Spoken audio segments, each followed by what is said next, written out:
Good morning बच्चों। आज हम लोग क्लास 9 का मैथ सेट 2 करने वाले हैं, जो कि आपका देखिए लिखा हुआ है JCERT रांची के द्वारा ये नेट में जारी की गई है। तो हम लोग सेट 1 कर चुके हैं और आज हम लोग सेट 2 कर रहे हैं। जो स्टूडेंट सेट 1 नहीं देखे हैं वो कृपया सेट 1 देख लें, तब आपको और बेहतरीन तरीके से समझ में आएगी।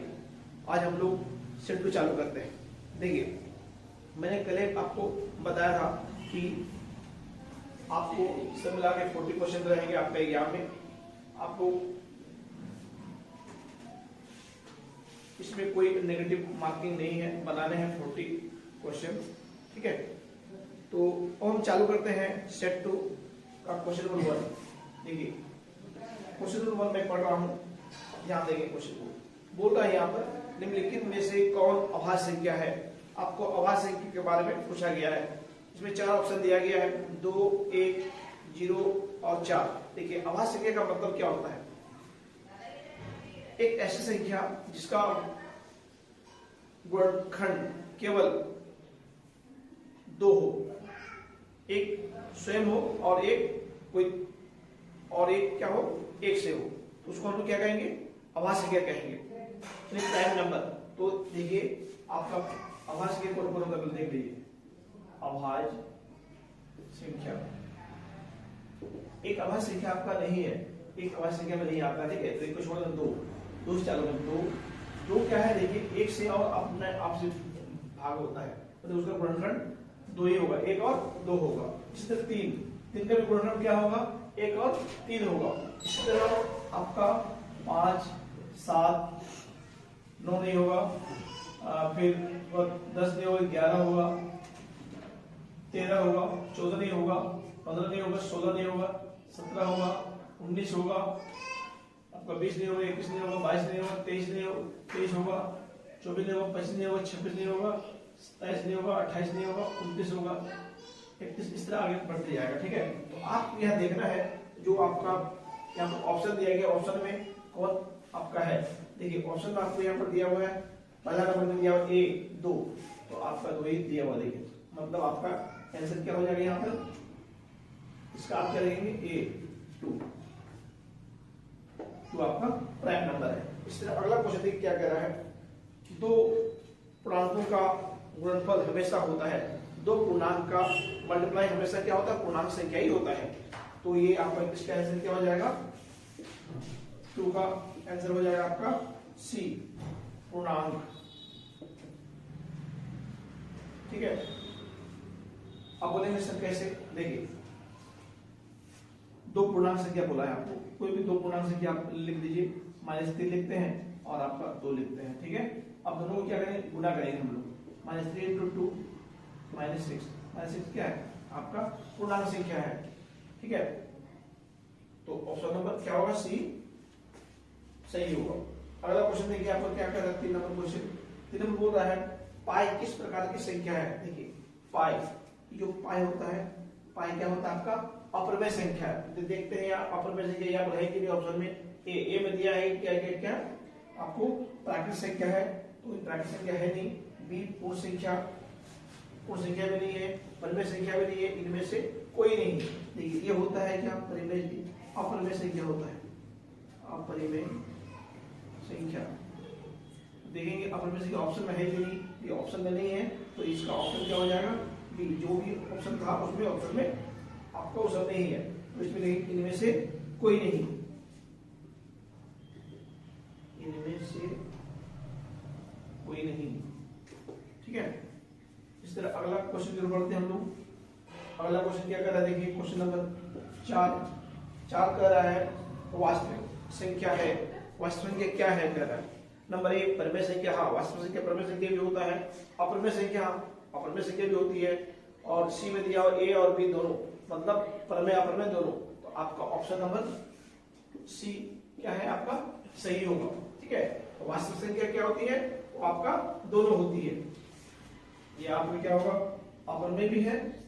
देखिए वास्तविक जो संख्या है, वास्तविक संख्या ये क्या होती है, परिमेय भी होती है परमेय संख्या भी होती है और अपरमेय संख्या भी होती है। ठीक है, तो ऑप्शन क्या हो जाएगा आपका? दोनों, ए था ए बी, तो आप यहाँ क्या लिखेंगे? सी, दोनों, ए और बी दोनों। ठीक है, अगला क्वेश्चन देखिए, क्वेश्चन नंबर 5। क्वेश्चन 5 कह रहा है 2 और 3 के बीच निम्न में से कौन सी परमेय संख्या है? आपको 2 और 3, तो देखिए 2 और आपको 3 के बीच में क्या है? परमेय संख्या पता करना है। तो परमेय संख्या पता करने का आपको फॉर्मूला पढ़ाया गया है। ये परमेय संख्या बोलेगा, दो संख्याओं को जोड़ देना है, 2 और 3, और 2 से भागा दे दीजिए। 2 और 3 होता है 5, 5/2, ये 5/2 क्या होगा आपका? ये आपका परमेय संख्या, दोनों के बीच का परमेय संख्या होगा। या और एक तरीके से जान सकते हैं आप, परमेय संख्या कैसे चेक करेंगे? दोनों के बीच में बोला गया, तो मतलब जो परमेय संख्या आपका आएगा दोनों के बीच में 2 से बड़ा होना चाहिए और आपका 3 से छोटा होना चाहिए। देखिए 5/2 को जब डिवाइड करेंगे तो 2.5, देखिए 2 से ज्यादा है और 3 से कम है, मतलब ये इसका बीच का परमेय संख्या है। तो ऑप्शन आपका यहाँ पर होगा क्या? देखिए ऑप्शन कौन सा दिया है?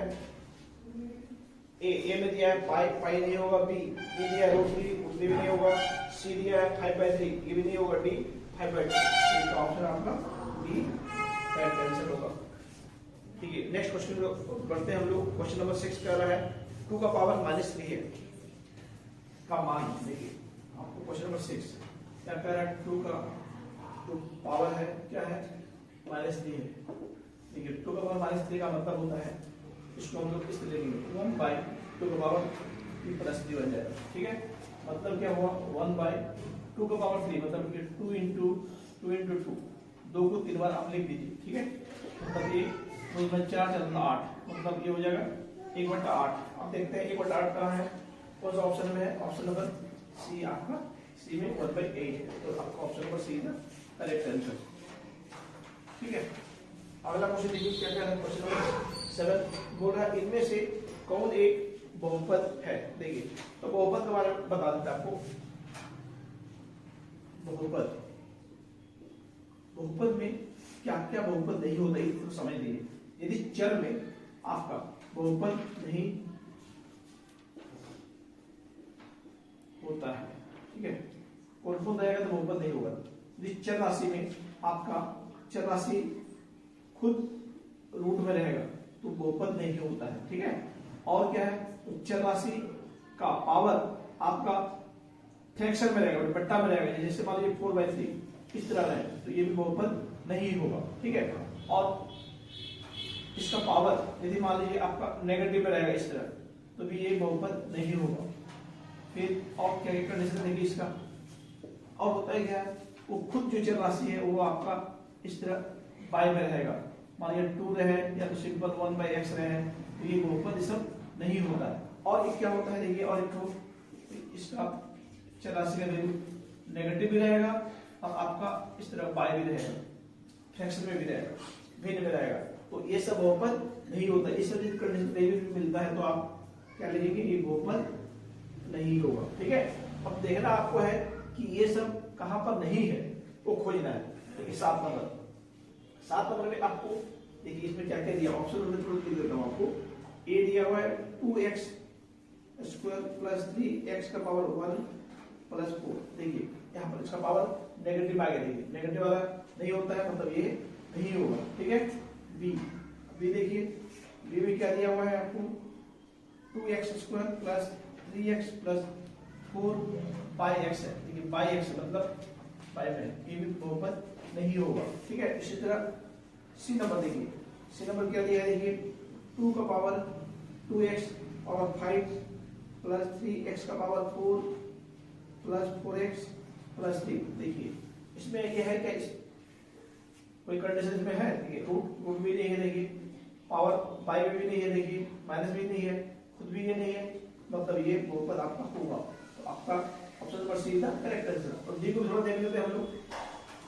डी में क्या है? देखिए 32x² + 3x + 4√x या √x दे दिया। देखिए √x ये बहुपद नहीं होगा, तो आपका आंसर सी सही है। अगला क्वेश्चन देखिए, क्वेश्चन नंबर 8 क्या कर रहा है, बोल रहा है निम्न में से किस बहुपद का एक शून्यक 2 है। आपको शून्यक 2 कौन सा है आपको ये पता करना है। देखिए तो ऑप्शन नंबर ए में आपको दिया है x प्लस 2 का शून्यक पता करना है, तो बराबर इसको 0 कर लीजिए, therefore x प्लस से क्या हो जाएगा -2। देखिए आपने हम पूछा गया है क्या +2, ये माइनस में आया, ये आपका नहीं होगा बी। क्वेश्चन नंबर बी देखिए, ऑप्शन नंबर बी x - 2 बराबर 0। अब देखिए therefore x माइनस से क्या होगा +2। देखिए आपका इसका शून्यक 2 आ रहा, मतलब आपका आंसर सी सही है। ठीक है, तो आगे चेक करने की कोई जरूरत नहीं है ना। अगला देखिए क्वेश्चन नंबर 9 कह रहा है बहुपद x का पावर 2 माइनस 3 x का पावर 3 माइनस 5x का घात है, घात मतलब डिग्री। देखिए क्वेश्चन नंबर 9 आपका 9 x का पावर 2 माइनस 3 x का पावर 3 5x, देखिए का घात पूछा है। घात का मतलब क्या होता है समझिए, घात को मतलब डिग्री। तो यह देखना है कि जो पावर में है, घातांक में है, उसमें सबसे ज्यादा कौन है। देखिए x का पावर 2 है या 3 है, इसका पावर 1 है, तीनों में ज्यादा कौन है आपको देखना है, 3 ज्यादा है ना, तो इसका मतलब डिग्री हो जाएगा 3। तो आप जो भी रहेगा आप उसको लिख देंगे आंसर। तो ये आपका है ऑप्शन नंबर डी सही होगा इसका। ठीक है, अगला क्वेश्चन, क्वेश्चन नंबर 10 कह रहा है यदि px बराबर 5x² - 2x + 7 तो p1 का मान होगा। देखिए आपको कह रहा है px दिया हुआ है 5x² - 2x + 7। ठीक है, तो यहाँ पर आपको बोल रहा है p1 का मान होगा, मैंने px के बदले में 1 बैठा दीजिए, 5x के बदले में 1² 2x के बदले में 1 + 7। देखिए 5 1 का स्क्वायर में 1 गुना 1 आपका 1 होगा, माने 2 एकम 2 जोड़ 7। आगे देखिए 5 1 5 2 जोड़ 7। अब यहाँ देखना क्या है, दोनों प्लस वाला को जोड़ दीजिए पहले, 5 और 7 12 और घटा 2, 12 में से 2 जाएगा यानी कितना होगा 10। अब देखिए 10 कहाँ है आपका ऑप्शन में, तो option number A is the correct answer. A में आपका 10 है, तो इसका आपका 10 का आंसर ए सही होगा। ठीक है, हाँ अगला क्वेश्चन देखिए, क्वेश्चन नंबर 11 क्या कर रहा है 2x³ - 5x² - 2x + 5 में x का पावर 4 का गुणांक है। देखिए 11 नंबर ये कह रहा है 2x³ - 5x² - 2x + 5, इसमें आपको कह रहा है x4 का गुणांक। देखिए क्या कर रहा है आपको, क्या x4 का गुणांक मतलब कोएफिशिएंट ऑफ x4। तो आपको देखना है x4 यहाँ पर कहां पर है, x4 कहीं दिख रहा है आपको नहीं, मतलब आपको x4 का गुणांक क्या होगा 0 होगा, तो आपका आंसर क्या होगा 0। अब थोड़ा इसको तो समझ लेते हैं हम लोग, गुणांक क्या चीज होता है। जैसे मान लीजिए आपको x³ का गुणांक पूछेगा, तो आप क्या करेंगे, इसके साथ में गुणा क्या हुआ है, क्या मल्टीप्लाई हुआ वो देखना है, तो इसके साथ में गुणा क्या है 2 हुआ, आप क्या लिखते हैं 2 लिखते हैं।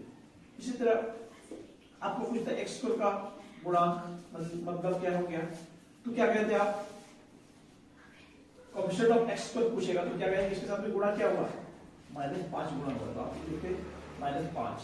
कोई पूछता आपको x का गुणांक क्या है, तो x के साथ क्या गुणा हुआ है -2, तो आप लिखते -2। ठीक है, तो इसी तरह आपको यहाँ पूछा है क्या x4 का गुणांक, तो x4 का गुणांक x4 कहीं भी नहीं है, आपका मतलब इसका आंसर होगा 0। तो आप 0 कौन सा ऑप्शन है, देखिए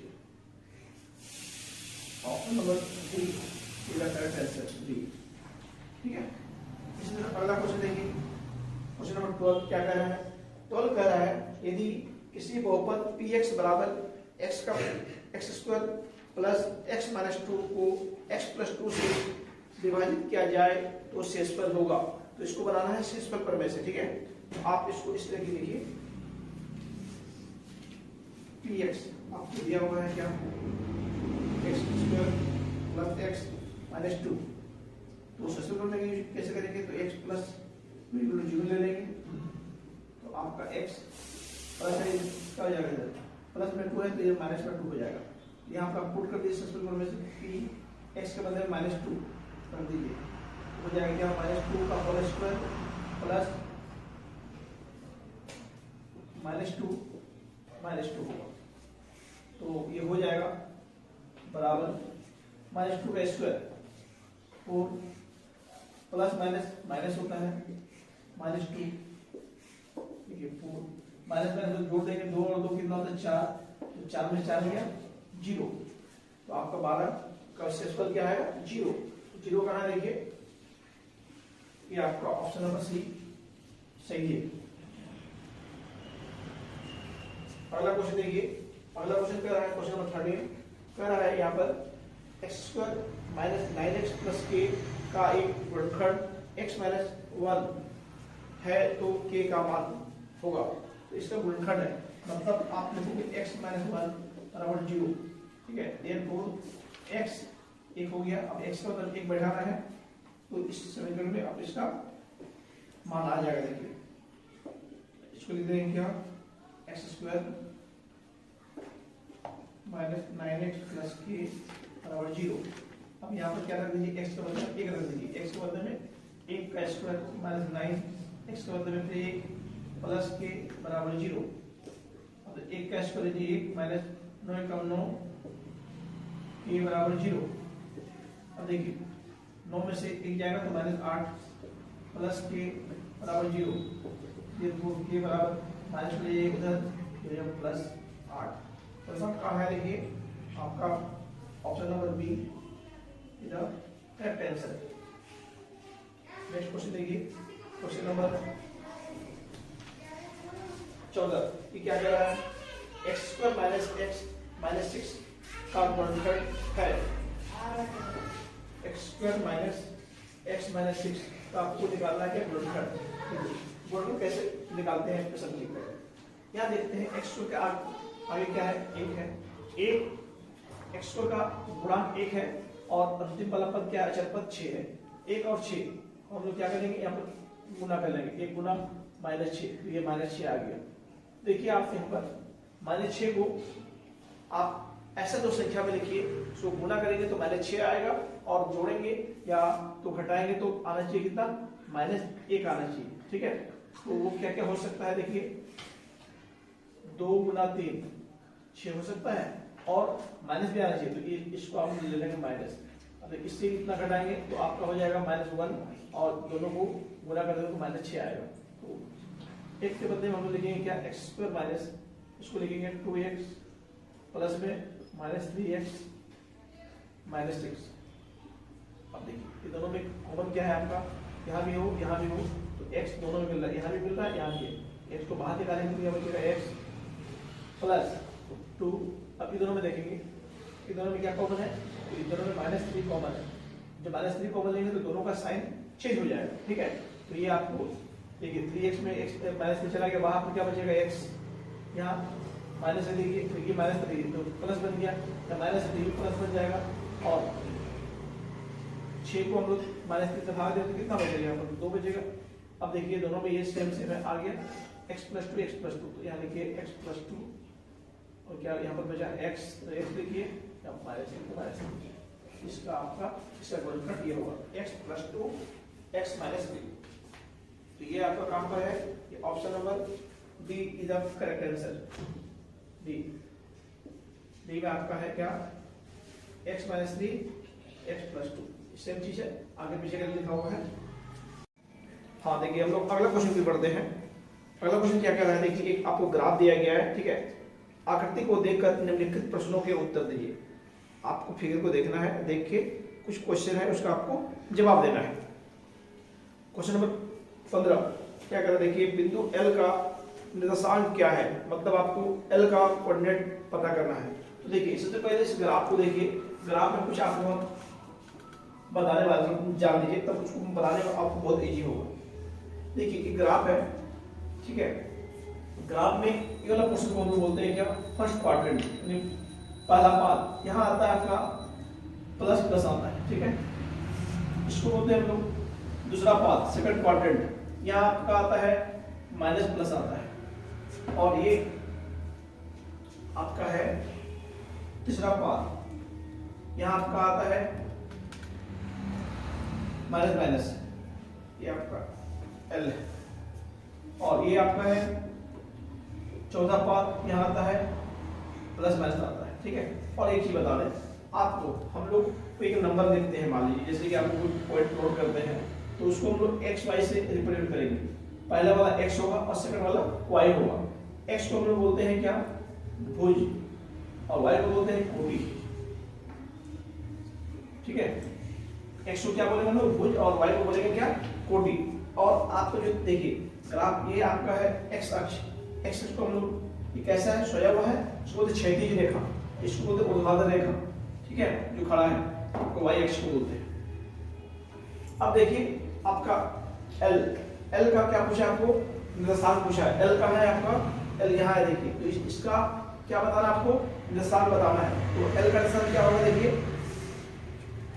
ये आपका थर्ड नंबर पे है, तो एक्स क्या है, -5, ये -5, और वाई में इसको ये करना है -4 को रिप्रेजेंट करना है, मतलब ये हो जाएगा एल का जो कोऑर्डिनेट होगा -5 और -4, तो -5 -4। अभी हम देख लेते हैं -5 4 कितना नंबर पे है, देखिए -5 और -4, ये आपका सी इसका ऑप्शन सही है, ठीक है। इसी तरह अगला क्वेश्चन में बढ़ते हैं। अगला क्वेश्चन क्या रहा है, क्वेश्चन नंबर 16, बिंदु x की कोटि क्या है, मतलब आपको s देखिए, s का क्या बताना है, कोटि। कोटि देखिए, कोटि किसको कहते हैं, y को बोलते हैं, s कोटि ये है आपका s। देखिए s को हम लोग कैसे लिखेंगे, पहले x को लिखेंगे, x वाला कितना है 3 है, और बाद में लिखेंगे y को, y वाला कितना है -4 है। तो आपको यहाँ पूछ रहा है क्या, s की कोटि, मतलब आपको y के बारे में पूछा है, तो y क्या है आपका -4 है, ये आपका हो जाएगा -4। और देखते हैं -4 को, तो ऑप्शन में है आपका 16 नंबर का -4 आपका है बी नंबर में है, बी, तो इसका बी आपका सही है। अगला क्वेश्चन, क्वेश्चन नंबर 17 क्या कहता है, देखिए बिंदु बी की भुज क्या है। आपको ये बिंदु बी कहाँ, देखिए बी यहाँ है, बी का भुज पूछा है, भुज का मतलब आपको एक्स पूछ रहा है, एक्स कहाँ है, देखिए x 4 है, आप डायरेक्ट 4 भी लिख सकते हैं, 4 ये 3, तो क्या पूछ रहा है आपको, भुज, तो आप भुज क्या लिखेंगे 4 कहाँ, देखिए 17 नंबर 4 आपका है, ऑप्शन नंबर डी में 4 है, तो इसका आपका आंसर डी हो जाएगा। अगला क्वेश्चन देखिए, क्वेश्चन नंबर 18 कह रहा है, निर्देशांक 3 - 4 द्वारा पहचाना गया बिंदु, मतलब ये देखिए -3 और -4 है, प्लस और माइनस है, प्लस माइनस कहाँ आता है, देखिए प्लस माइनस आपका 4 में आता है, तो ये बिंदु को क्या बोलेंगे हम लोग, 3 - 4, देखिए s को रिप्रेजेंट कर रहा है, क्या s, आपके यहाँ देखिए s कहाँ है 18 में s आपका b में है, option number B is the correct answer. देखिए अगला क्वेश्चन आपका है 19 नंबर क्वेश्चन 19 क्या कह रहा है, देखिए कार्तिक तल में छेदी रेखा को क्या कहते हैं, कह रहा है ये आपका छेदी मतलब ये रेखा को क्या कहते हैं, तो इसको तो क्या बोलते हैं, एक्स अक्ष कहते हैं, आपका ऑप्शन नंबर ए एक्स अक्ष। और यदि कहता क्वेश्चन में ऊर्ध्वाधर रेखा को क्या कहते हैं, तो तुम लिखते क्या, वाई अक्ष, ठीक है। अगला क्वेश्चन की बढ़ते हैं, क्वेश्चन नंबर 20, ठीक है। 20 नंबर क्या कह रहा है क्वेश्चन, मूल बिंदु का निर्देशांक क्या है, देखिए मूल बिंदु किसको कहते हैं, देखिए आपका ये एक्स अक्ष, ये वाई अक्ष जहां मिल रहा है इसको बोलते हैं मूल बिंदु, तो इसका जो आपका कोऑर्डिनेट होता है ये होता है 0 0 होता है, क्या होता है 0 0, तो 0 0 वो क्या कहेंगे हम लोग, मूल बिंदु, मूल बिंदु। तो आप देखिए यहाँ कौन सा ऑप्शन है, ऑप्शन नंबर डी इधर करेक्ट आंसर। चलिए हम लोग आगे बढ़ते हैं। अगला क्वेश्चन आपका है 21 नंबर क्वेश्चन क्या कह रहा है, देखिए यदि 2 5 रैखिक समीकरण 2x प्लस वाई बराबर k का एक हल है, तो k का मान है। देखिए 21 आपको यहाँ पर दे दिया गया क्या, 2 और 5। 2 5 का मतलब है आपको ये x y, x आपका कितना है 2 है, y 3 है, और आपका है 2x प्लस वाई बराबर 2। अब यहाँ पर आप 2x के बदले में लिख दीजिए 2 प्लस y के बदले में लिख दीजिए 5। क्या हो जाएगा देखिए, 2 2 4 5 k, ठीक है। ये 4 की बराबर 5 4 9। अब देखिए 9 कहाँ है, ऑप्शन नंबर सी आपका आंसर है। अगला क्वेश्चन पढ़ते हैं। अगला क्वेश्चन आपका है, दो चर वाले रैखिक समीकरण का मानक रूप है। देखिए दो चर वाले रैखिक समीकरण को हम लोग इसका मानक रूप कैसे होता है, देखिए जब फॉर्मूला होता है ax plus by plus c बराबर 0। इसको हम लोग कहते हैं क्या, दो चर वाले, दो चर x और y दो चर है, और ये क्या है आपका रैखिक समीकरण। इसे ग्राफ हम लोग खींचेंगे तो क्या आएगा, अंदर ग्राफ एक संरेखा में आएगा इस तरह, इसीलिए इसको हम लोग कहते हैं क्या है, रैखिक समीकरण कहते हैं। ये option number B is the correct answer. Question number 23 देखिए, क्वेश्चन 23 कह रहा है, समीकरण 2x प्लस 3y प्लस 7 बराबर 0 को मानक रूप ax plus by plus c बराबर 0 से तुलना करके a b और c का मान क्या होगा। देखिए आपको इस तरह दिया हुआ है 2x प्लस 3y प्लस 7 बराबर 0, इसको तुलना किससे करना है आपको, ax plus by plus c बराबर 0। मतलब क्या है, a आपका हो गया क्या 2, b हो गया 3 और c क्या हो गया 7। तो आपको देख लेना है कहाँ पर ये ऑप्शन है, a 2 और b 3 और c। देखिए तो आपका ऑप्शन नंबर सी ऑप्शन आपका सही है, ठीक है। सी में आपको a दिया है 2, b दिया हुआ है 3 और c दिया हुआ है 7। इसी तरह अगला क्वेश्चन देखिए, क्वेश्चन नंबर 24 नंबर क्वेश्चन क्या कह रहा है, x बराबर 2 y बराबर 4 निम्नलिखित में से किस रैखिक समीकरण का हल है। आपको x बराबर 2 दिया है, x बराबर 2 और y बराबर 4। आपको यहाँ पर 4 ऑप्शन दिया हुआ है। पहला ऑप्शन देखिए, पहला ऑप्शन क्या है, x प्लस वाई बराबर 7। अब x में 2 बैठेगी और y में 4 बैठेगी, 7 आ रहा है चेक कीजिए, 2 जोड़ 4 4 2 6, 7 नहीं आ रहा, ये ऑप्शन नहीं होगा, ठीक है। ऑप्शन नंबर बी देखिए, बी के क्या कह रहा है, बी आपको दिया हुआ है 3x प्लस वाई बराबर 7। तो 3x के बदले में फिर 2 लिखेंगे, y के बदले में 4 लिखेंगे, तो बताता देखिए 3 दूना 6 और 4 6 4 10, 7 नहीं आ रहा, ये भी नहीं होगा। अगला ऑप्शन आपका है x प्लस 3y बराबर 7। x में 2 बैठाइए, 3 y में 4, तो क्या होगा देखिए 2 जोड़ 3 जोड़ के 12, 2 और 12 कितना होता है आपका, इधर हो गया 14। 7 आ रहा है, नहीं आ रहा है, ये भी नहीं होगा। अगला क्वेश्चन मतलब ये होगा, क्योंकि तीनों नहीं होगा तो चौथा तो होना ही है। तब देख लेते हैं हम लोग, ये आपका है x प्लस 2y बराबर 10, x के बदले में 2 और y के बदले में 4, 2 जोड़ 4 दूना 8, 2 और 8 10 आपका आ रहा है, तो आपका डी इज करेक्ट आंसर। हाँ हम लोग अगला क्वेश्चन की बढ़ते हैं। अगला क्वेश्चन हम लोग का है 25, कह रहा है रैखिक समीकरण 4x minus 6y equal to 8 का एक हल है। देखिए 25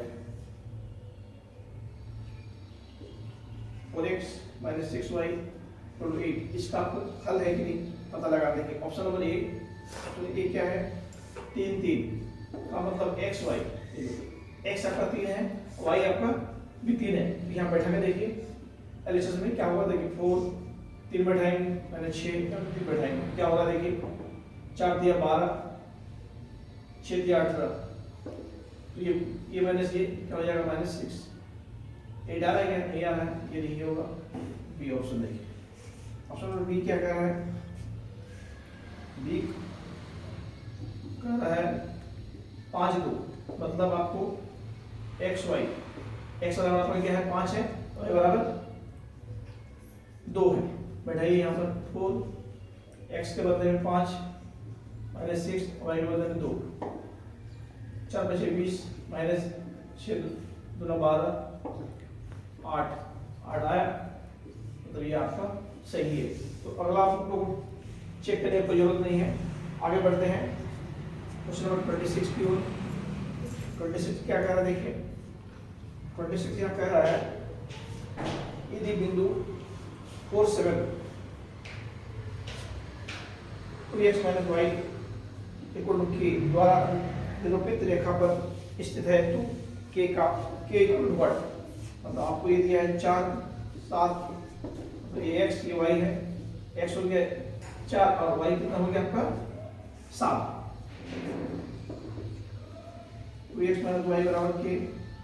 अब देखिए 2, x के बदले में बढ़ाना 4 और y के बदले में बढ़ाना 7, तो k का मान तो जो कि 8 7 k, ये 4 k, 8 में 7 गया 1, ऑप्शन कहाँ है देखिए आपका ए इसका सही आंसर है। आगे बढ़ते हैं क्वेश्चन नंबर 27 की ओर। 27 क्वेश्चन क्या कह रहा है देखिए, यहाँ कह रहा है रैखिक समीकरण x + 3y = 6 का आलेख y अक्ष के किस बिंदु पर प्रतिच्छेद करेगा। देखिए ये y अक्ष पूछा है, देखो y अक्ष जब भी रहेगा तो ध्यान देंगे y अक्ष क्या लिखते हैं हम लोग 0y, ये होता है, ठीक है, मतलब यहाँ पर x क्या होता है 0 होता है, ये ध्यान देना है। और क्वेश्चन आपका है x + 3y = 6 कैसे करेंगे, x के बदले में 0 बैठा देना है, अपने आप सब सोल्व हो जाएगा। देखिए यहाँ पर x में 0 रख देंगे 3y 6, तो ये हो जाएगा 3y = 6, तो therefore y बराबर कितना है 2। अब x के बदले में 0 पर बैठाइए और y के बदले में 2, ये कौन सा ऑप्शन है देखिए आप 0 2, तो ये आपका डी इसका सही आंसर होगा। अगला क्वेश्चन देखिए क्वेश्चन नंबर 28 कह रहा है 80 का संपूरक कोण का मान क्या होगा। देखिए संपूरक कोण आपको 80 का पूछा है, संपूरक कोण, ये संपूरक कोण का मतलब होता है दो कोणों का योगफल यदि आपका 80 हो जाए तो उसको बोलते हैं संपूरक कोण, और दो कोणों का योगफल यदि 90 हो तो बोलते हैं पूरक कोण। तो संपूरक पूछा है मतलब 180 में से 80 को आप घटा दीजिए, क्या आएगा आपका 100, तो ये आपका 100 डिग्री का सही आंसर होगा। Option number be the correct answer. हाँ देखिए अगला क्वेश्चन हम लोग का है 29 नंबर। क्या कह रहा है देखिए, वह कोण जो 0 डिग्री से अधिक तथा 90 डिग्री से कम हो कहलाता है। देखिए ध्यान दीजिए 29 यहाँ कह रहा है एक कोण है मान लीजिए, ठीक है, वो क्या है आपका 0 डिग्री से बड़ा है और आपका 90 से छोटा है, इस कोण को बोलते हैं क्या न्यून कोण, न्यून कोण कहते हैं, ठीक है। तो मेरे को कौन सा ऑप्शन है देखिए ऑप्शन नंबर ए, मतलब आपका जो 1 डिग्री से लेके 89 डिग्री तक सबको क्या कहेंगे हम लोग न्यून कोण कहेंगे, ठीक है। उसका वैल्यू क्या होता है 0 से बड़ा होना चाहिए और 90 से छोटा होना चाहिए। अगला क्वेश्चन देखिए क्वेश्चन नंबर 30 नंबर क्वेश्चन कह रहा है उस कोण की माप क्या है जो संपूरक का दुगुना हो। देखिए तो उस कोण को मान लेते हैं कि हम लोग x, और x का संपूरक क्या होता है तो आप बोलिएगा x + c - x, तो क्या बोल ये इसका क्या होता है संपूरक का दुगुना, तो आप इसको 2 से गुणा कर दीजिए, दोनों अपने बराबर हो जाएगा। अब अगला देखिए x बराबर 2 × 180 तो हो जाएगा 360 - 2 × x 2x x माइनस को इधर ले आइए प्लस 360। अब देखिए दोनों वैल्यू दीजिए 3x, जैसे कि आपको 3 से लगा दीजिए, मतलब ये हो जाएगा x बराबर 120 डिग्री। 120 डिग्री कहाँ है देखिए, option number A is the correct answer. देखिए अगला क्वेश्चन क्या है, क्वेश्चन नंबर 31। देखिए मैंने बोर्ड में बना दिया है, आप इसको ध्यान से देखें, फिगर को मैं पढ़ भी दे रहा हूँ। देखिए नीचे दी गई आकृति में रेखाएं x, y और mn बिंदु O पर प्रतिच्छेद करती है। यदि PO y बराबर 90 डिग्री और A अनुपात B बराबर 2 अनुपात 3 है तो C ज्ञात कीजिए। देखिए इस फिगर में आपका ये आपका एक रेखा है, देखिए x O y, ये आपका लंब है, ये 90 डिग्री है, इसका मतलब 90 डिग्री है। और आपका तो ये एक रेखा गया है, देखिए m आपका क्या है n है, ठीक है। ये दोनों का अनुपात a अनुपात b आपको दिया है 2 अनुपात 3, आपको इस c पता करना है, c कितना होगा। ध्यान दीजिए जब ये रेखा है, ठीक है, एक सरल रेखा है तो ये 90 है और ये देखिए ये कितना a b और 90 मिलके होगा कितना 180 होगा आपका। तो यही से निकालिए पहले। अब यहाँ पर देखिए a अनुपात b बोला है तो इसको 2 है, इसको 2x मान लीजिए, और b 3 है मतलब इसको 3x मान लीजिए। तो क्या लिखेंगे हम लोग a प्लस b प्लस 90 बराबर 180 लिख देंगे, ठीक है। अब a के बदले में लिखिए क्या किया 2x, b के बदले में 3x, अब 90 को उस साइड ले जाइए, 180 माइनस 90 हो जाएगा इधर। तो ये क्या होगा 2 और 3 5x बराबर 90, तो x क्या हो जाएगा 18, x का वैल्यू आ गया 18 डिग्री। ये आपको चाहिए c के लिए b चाहिए होगा, एक सरल रेखा है देखिए ये भी, तो b क्या हो जाएगा b आपका 3x है, 3 × 18 ये हो जाएगा क्या 54। ये जब आपका 54 हो गया 54, तो b और c मिलकर कितना होना चाहिए 81, क्योंकि आपका ये सरल रेखा है, सरल रेखा का कोण रेखीय युग्म का कोण कितना होता है 81 होता है। तो आपका यहाँ पर 54 प्लस c मिलके हो जाएगा 180, तो देयरफॉर c बराबर 180 माइनस 54, तो 180 में 54 घटा दें 126। अब देखिए 26 कहाँ है, option number D is the correct answer. D में आपका 126 है। इसी तरह अगला क्वेश्चन देखिए, अगला क्वेश्चन यहाँ पर क्या कर रहा है, आपको यहाँ पर ए बी सी डी और ई एफ 3 समरेखा है ना। नीचे दी गई आकृति में यदि ए बी समांतर सी डी, ए बी समांतर क्या है सी डी है, देखिए ये आपको लिख दिया गया है, और सी डी समांतर क्या है ई एफ है। मतलब क्या होगा, ये इसके समांतर और ये इसके समांतर, मतलब हो गया तीनों आपस में समांतर है, ए बी समांतर सी डी समांतर ई एफ आपको गिवन है। और y अनुपात z, ये y और z का अनुपात 3:7 है। जब अनुपात में रहेगा तो कुछ हम लोग कांस्टेंट मान लेते हैं, 3 है मतलब इसको मान लीजिए 3k मान लीजिए, ठीक है। और z 7 है तो इसको मान लीजिए 7k मान लीजिए, क्योंकि x मान नहीं सकते क्योंकि x आपको यहाँ पर भी है। अब ध्यान दीजिए, तो अभी हमको ये बताइए ये कोण और ये कोण दोनों कैसा कोण है, आपका एकांतर कोण है, ठीक है। जब एकांतर कोण है का मतलब ये 7 के, तो ये भी 7 आपको 7 के होगा। और हमको ये बताइए ये रेखा ये दोनों आपस में समांतर है, समांतर होने से एक ही तरफ का आपका अंतर कोणों का योग कितना होता है 180 होता है।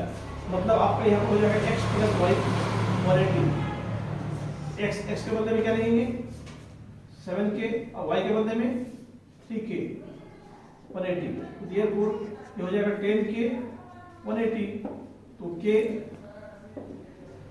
18 हो गया। तो आपको चाहिए क्या 7k चाहिए, तो आप यार 7k के बदले में आप लिख दिए 18, अब दोनों को मल्टीप्लाई कर दिए हो जाएगा आपका आंसर 56 के 5 7 × 7 7 5 12, तो 126 देखते हैं इसका कौन सा आंसर है 126, बी आपका इसका सही आंसर है, ठीक है। ठीक है, अगला क्वेश्चन हम लोग का है 33 नंबर। क्या कह रहा है क्वेश्चन पढ़ रहे हैं, त्रिभुज के तीनों कोणों का अनुपात 1:3:5 हो तो सबसे बड़ा कोण का मान है। देखिए आपका 33 नंबर क्वेश्चन आपका है, तीन कोण दिया हुआ आपको, बना लेते हैं, त्रिभुज बना लेते हैं ए बी सी। और यहाँ कह रहा है क्या, इसका अनुपात सब दिया हुआ है, आपका अनुपात कितना, एक अनुपात, इसको मान लीजिए 1x बी, बी आपका 3 है, 3x मान लीजिए, और सी 5 है, उसको 5x मान लीजिए। तो हम जानते हैं त्रिभुज के तीनों कोण कितना होता है 180, तो हम क्या करेंगे, तीनों को जोड़ देंगे, 1 प्लस 3x प्लस 5x बराबर 180, ठीक है। तो ये क्या हो जाएगा, देखिए 3 1 4 4 5 9 9x बराबर 180, तो x बराबर कितना हो जाएगा आपका 20, x बराबर 20। तो ये देखिए सबसे बड़ा कोण है, आपको सबको निकालने की कोई जरूरत नहीं है, यहाँ आपको पूछा क्या है, देखिए बड़े कोण, तो सबसे बड़े कोण है ये आपका 5x है, 5x के बदले में 20 लिख देंगे, 100 डिग्री, आपका 100 डिग्री क्या होगा, सबसे बड़ा कोण होगा। तो 100 डिग्री यहाँ पर कहा है, देखिए ऑप्शन नंबर ए इधर करेक्ट आंसर, ये आपका सही होगा। अगला क्वेश्चन देखिए, क्वेश्चन नंबर 34 क्या कह रहा है, इस त्रिभुज में अधिक से अधिक कितने न्यून कोण हो सकते हैं। देखिए एक त्रिभुज है, इस त्रिभुज में अधिक से अधिक कितना न्यून कोण हो सकता है, पूछा है ए बी सी। मान लेते हैं ये मेरा समबाहु त्रिभुज है, तो समबाहु त्रिभुज का मतलब ये हो जाएगा 60, ये भी 60, ये भी 60, और सब क्या है आपस में न्यून कोण है, तो आपका कितना होगा 3, किसी ज्यादा कोण बनता ही नहीं है, तो मैक्सिमम कितना होगा आपका 3 हो सकता है न्यून कोण, ठीक है। तो आपका ऑप्शन कहाँ है, देखिए यहाँ पर ए में 2, आपका बी में 3, तो आपका ऑप्शन नंबर बी था करेक्ट आंसर। जब भी क्वेश्चन आपको पूछेगा कि न्यून कोण कितने हो सकते हैं मैक्सिमम, तो क्या कहिएगा 3, और बोलेगा समकोण कितना हो सकते हैं मैक्सिमम, तो क्या होगा 1 होगा, ठीक है। अगला क्वेश्चन देखिए, अगला क्वेश्चन आपको यहाँ पर कह रहा है 35,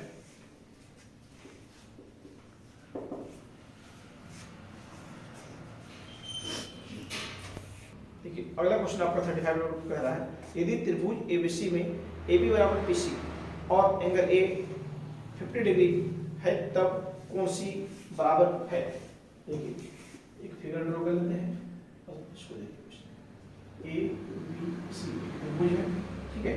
इसने आपको कहा AB बराबर BC, ये AB बराबर क्या है BC, और एंगल A आपको ये दिया है 50 डिग्री, ठीक है। हम एक प्रॉपर्टी पढ़े हैं, पढ़े थे, एक त्रिभुज का समूह भुजा बराबर हो तो उनकी समूह कोण क्या होती है, बराबर होती है। तो देखिए इसका समूह भुज मैंने इस भुजा का समूह कोण क्या है, ये वाला कोण, इसका ये, मतलब ये दोनों आपस में क्या होगा, बराबर होगा, तो 50 तो ये भी 50। देखिए क्या निकालने का बोल रहा था, एंगल सी, तो एंगल सी क्या हो जाएगा आपको 50, option number B 50 correct answer. Question number 36, ठीक है। 36 नंबर क्वेश्चन क्या कह रहा है, त्रिभुज पी क्यू आर में एक आपको त्रिभुज दिया हुआ है, पी क्यू ये आर है, में क्यू बराबर आर, ये आपका क्यू बराबर आर है, एंगल क्यू, ठीक है। तो क्यू आर ये आपको 4 सेंटीमीटर दिया हुआ है, और आपका पी आर दिया है 5 सेंटीमीटर। तो यहाँ कह रहा है पी क्यू क्या होगा, ये पूछ रहा है। अब बताइए जब ये दोनों कोण आपस में बराबर है, हम पढ़े हुए हैं क्या, एक त्रिभुज पर में पढ़े हुए हम लोग, एक त्रिभुज की समूह कोण बराबर हो, उनकी समूह भुजाएं बराबर होती है, तो ये बराबर ये हो जाएगा, ये बराबर ये 5 है, मतलब ये 5 सेंटीमीटर हो जाएगा। तो आपका देखिए 5 सेंटीमीटर कहाँ है, option number B is the correct answer, 5 centimetre, ठीक है। हम लोग नेक्स्ट क्वेश्चन की ओर बढ़ते हैं। अगला क्वेश्चन आपका है, किसी त्रिभुज के बराबर कोणों की समूह भुजाएं क्या होती है, बराबर होती है। देखिए क्या कह रहा है 37, किसी त्रिभुज की बराबर कोणों की, एक मान लीजिए एक आपका त्रिभुज ए बी सी, बराबर कोणों ये और ये दोनों बराबर है, तो उसकी समूह भुजाएं क्या होती है, बराबर होती है। क्या होती है, बराबर, ये बराबर आपका ये वाला हो जाएगा। तो ऑप्शन ए बराबर होती है, सही है। क्वेश्चन नंबर 38, ये क्या कह रहा है, त्रिभुज एबीसी में AB बराबर AC और कोण B बराबर 80 डिग्री, तो कोण C का मान देखिए फिगर ड्रॉ करके समझाते हैं। ABC AB बराबर AC है, ये AB बराबर क्या है, AC है। कोण B, अब देखिए जब दोनों कोण B आपका 80 डिग्री, तो ये बराबर इसकी समकोण ये है और इसकी समकोण ये वाला होगा, तो कोण C होगा, कोण C क्या 80 डिग्री 80 हो जाएगा, तो ऑप्शन नंबर आपका ए इधर करेक्ट आंसर 80 डिग्री। अगला क्वेश्चन भी हम लोग पढ़ते हैं 39। ठीक है, अगला क्वेश्चन क्या है 39 नंबर देखिए, नीचे दी गई आकृति में एक नीचे आकृति दी हुई देखिए यहाँ पर 39 एडी भुजा बीसी पर लंब समद्विभाजक है, जैसे कि एडी जो है इसका लंब समद्विभाजक है, तो ये 90 डिग्री और ये भी 90 डिग्री, और समद्विभाजक का मतलब ये बराबर ही दोनों को समान भाग में बांट ली है बीसी को। बोला त्रिभुज एबीडी, आपका त्रिभुज एबीडी और तथा त्रिभुज एसीडी, आपका एसीडी सर्वांगसमता के किस नियम से सर्वांगसम है, कौन सा इसमें नियम लागू हुआ है। अब बताइए दोनों त्रिभुज को देखिए ध्यान से, ए बी डी एवं त्रिभुज ए सी डी में, अब यहाँ पर देखिए ये दोनों बराबर हो गया, बी डी बराबर डी सी, ठीक है, ये आपको क्या है दिया है, और आपको ये 90 डिग्री है, देखो ए डी बराबर ए डी सी 90 डिग्री दे दिया है, ये दोनों में है देखिए common AD equal to AD, ये क्या है कॉमन उभयनिष्ठ हो गया था, उभयनिष्ठ कोई भी आदमी खुद के बराबर होता है, चाहे अमिताभ बच्चन क्यों ना हो, चाहे आप क्यों ना हो, चाहे मैं क्यों ना हो, इसी प्रकार एडी इक्वल टू एडी होगा। ठीक है, अब बताइए इसका दो भुजा बराबर है और बीच का कोण, इसको दो भुजा को क्या लिखेंगे एस एस, आपका इसमें नियम फॉलो किया गया, एस एस नियम से क्या होगा, दोनों त्रिभुज आपका ए बी डी सर्वांगसम त्रिभुज ए सी डी होगा। तो आपको यहाँ पूछना है कौन सा नियम पूछा था ना, तो क्या हो जाएगा एस ए एस नियम से, option number see the correct answer. ठीक है, अगला क्वेश्चन हम लोग का 40 नंबर क्वेश्चन क्या कह रहा है देखिए, किसी सर्वांगसम त्रिभुज के संगत भुजा होते हैं। देखिए सर्वांगसम त्रिभुज का संगत भुजा क्या होता है, हमेशा बराबर होता है। देखिए कैसे, ये मान लीजिए दो त्रिभुज है ए बी सी और इसको मान लेते हैं पी क्यू आर। ठीक है, यह कह रहा है दोनों क्या है सर्वांगसम है, सर्वांगसम मतलब क्या, देखो क्या इसको समझिए,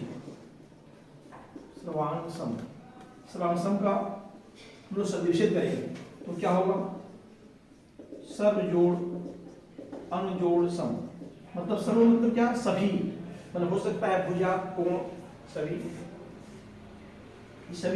और अन मतलब हो गया आपका कोण भुजा और सम मतलब समान, मतलब सभी अंग समान को ही हम लोग क्या बोलते हैं सर्वांगसम का मतलब हो गया इसका सभी कोण, इसका सभी कोण के संगत कोण के बराबर होगा, और इसका आपका सभी जैसे मतलब ये वाला संगत भुजा इस संगत भुजा के बराबर होगा, और ये वाला संगत भुजा इस भुजा के बराबर होगा, और ये वाला संगत भुजा इस भुजा के बराबर होगा। तो यहाँ पर क्वेश्चन कर रहा था क्या, कह रहा है यहाँ क्या, किसी सर्वांगसम त्रिभुज के संगत भुजा क्या होते हैं बराबर होते हैं, तो आपका क्या होगा बराबर चाहे इसको समान बोल सकते हैं। ठीक है, बराबर कहाँ है, option number B is the correct answer. इस तरह आपका ये सेट 2 कंप्लीट हो गया। तो आप इसी प्रकार सेट 1 और सेट 2 को प्रैक्टिस करें ज़्यादा से ज़्यादा, तब आपका मार्क्स अच्छे आएंगे और आपकी एग्जाम जो है जनवरी के लास्ट या तो फरवरी में एग्जाम होने की संभावना है, 9th क्लास का एग्जाम। ठीक है, धन्यवाद।